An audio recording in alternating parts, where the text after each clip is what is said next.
if you thought Dungeons and Dragons was woke, well, Call of Cthulhu is like, hold my Bud Light. We're going to descend into madness, woke madness, that is, as they now have a new book called The Cthulhu by Gaslight Investigator's Guide.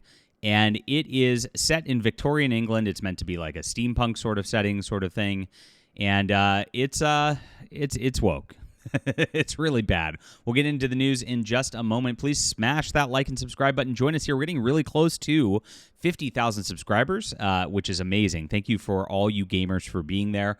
And we are going to change the culture by just reporting this. We're going to shed a light on this darkness that's in tabletop gaming, in board gaming, in all sorts of different topics. And they're going to cower in fear because of what's happening here. It's hilarious. Let's get into the news here and talk about this. My name's John Delarose, and thank you for joining us here on the channel and joining our community. I am a fantasy author, and actually I do a great setting that is kind of a fantasy world based on Victorian-era stuff. This is a steampunk novel, and it's about swashbuckling airship adventures. An airship crew has to go out and fight monsters. That is exactly what Dungeons & Dragons should be. That is what Call of Cthulhu should be. This is where you should be at. So I made a beautiful world and did a ton of world-building efforts here. If you like RPGs, you're going to love this fantasy book. And gosh, we've been crushing it the last few days. We actually hit #1 bestseller in multiple steampunk categories, just dominating the whole steampunk genre. Thank you so much for helping me come in on that. I know a lot of you came in through the community tab when I posted about the book yesterday, and I just want to give you a shout-out for supporting our books. It's available on ebook, print, and audio, and it's a 6-book series. I actually recommend the whole thing because it builds up really, really nicely, and you'll really, really love it once it starts to get into book 2, book 3. You see how I open up the world as an adventure, and I'll have this in the description below for you. Thank you again for all the support and reading. Okay, so Chaosium, who's the makers of Call of Cthulhu RPG, have now entered into the woke fray with their latest offerings in the series. Cthulhu by Gaslight Investigator's Guide, adding a full chapter of LGBTQ into their game setting. Now, this makes no sense. It is in the late 1800s, and of course, anything like that was going on in Victorian England was done behind closed doors very, very quietly because it's not appropriate for polite society. So you really don't need a chapter on this, and why would you need a chapter on this, too? It gets even weirder, too.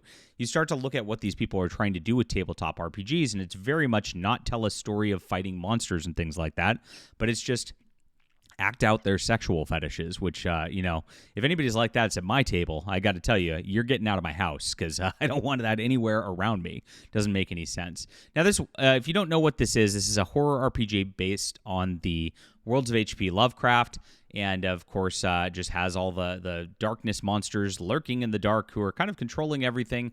And most games are like kind of investigatory things that open up, and you start off as normal people, you slowly get more mad, and you slowly get more horror elements coming in on this, and it just gets crazy over the course of a game.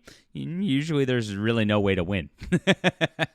It's a very dark sort of thing. Not my favorite game, I'm not going to lie. I have played it several times, but I prefer more swashbuckling adventures myself. But they have gone woke, and they have gone crazy. And I know this is a very popular game. It's in its 7th edition and further, and it's been going on for a while. And so they've been adding LGBTQI+ sections to their new setting guidebooks. I don't know why it's I+. You forgot the A? Because it used to be IA+. I never can follow with all the acronyms here. I know what the plus stands for, though, and it's pedophile. So we know that. First, it started with Regency Cthulhu, and now this. At least it made sense in Berlin Wicked City, he says, as he exposes this. Not only that, but you get LGBTQI+ Victorians. You get 2 full pages on this.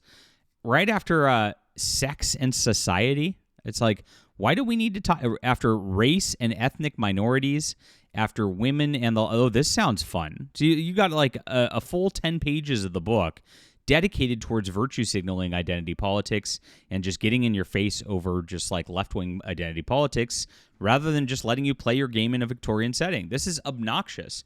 This isn't even out yet. It's coming out on December 14th, so we don't have the full contents of this yet. I'm sure it's going to be a doozy once we actually get into it. But just having this in the table of contents is freaking insane. I did verify this by looking into it on Amazon. Like, why would you put this into your game book? This is not fun. It is not entertaining. It is just a complete political hatchet job of what's happened in Call of Cthulhu.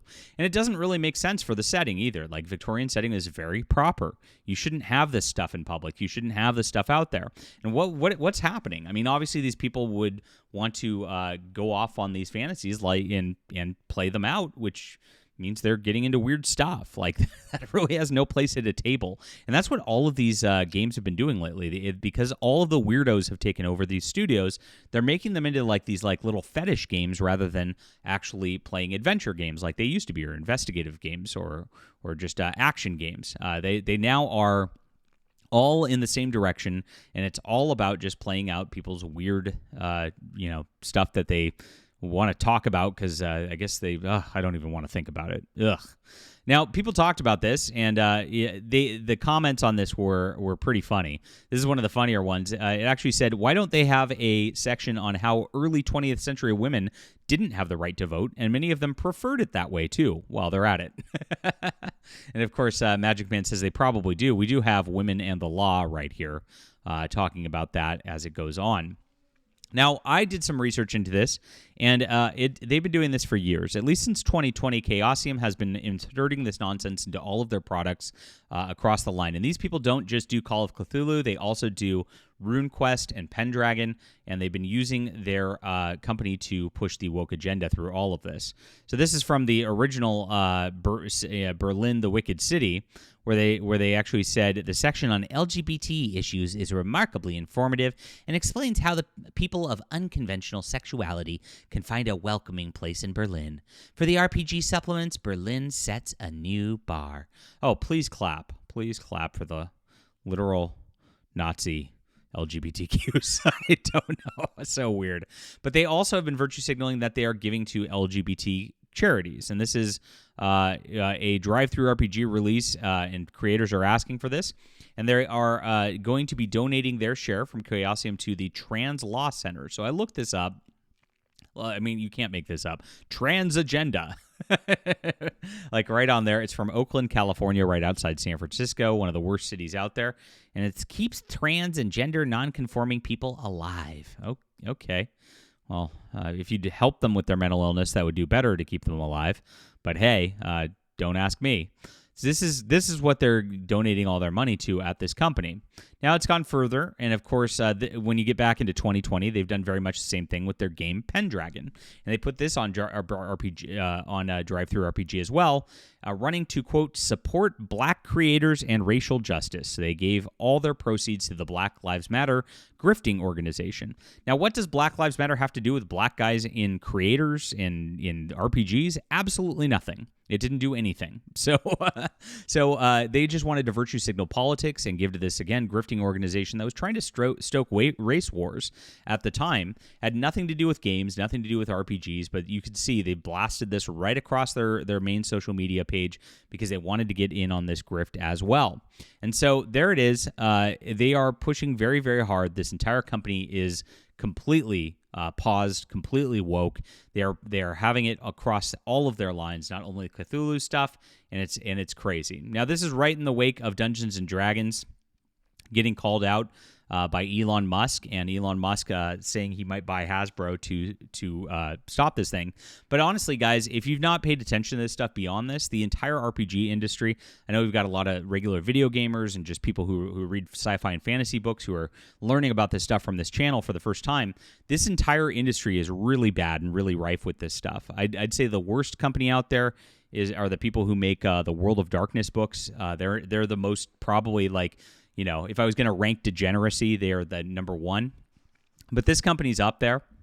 And, of course, Wizards of the Coast is bad as well. A bunch of weirdos have taken over the RPG industry in total.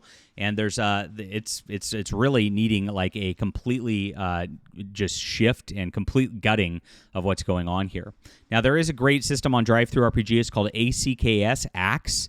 And so go look that up. That one's actually made for adventuring and fun again, and is going to make RPGs great again. Leave a comment down below with what you think about this. Hit the like and subscribe button. Join us here. We're almost to 50,000 subscribers. Thank you so much.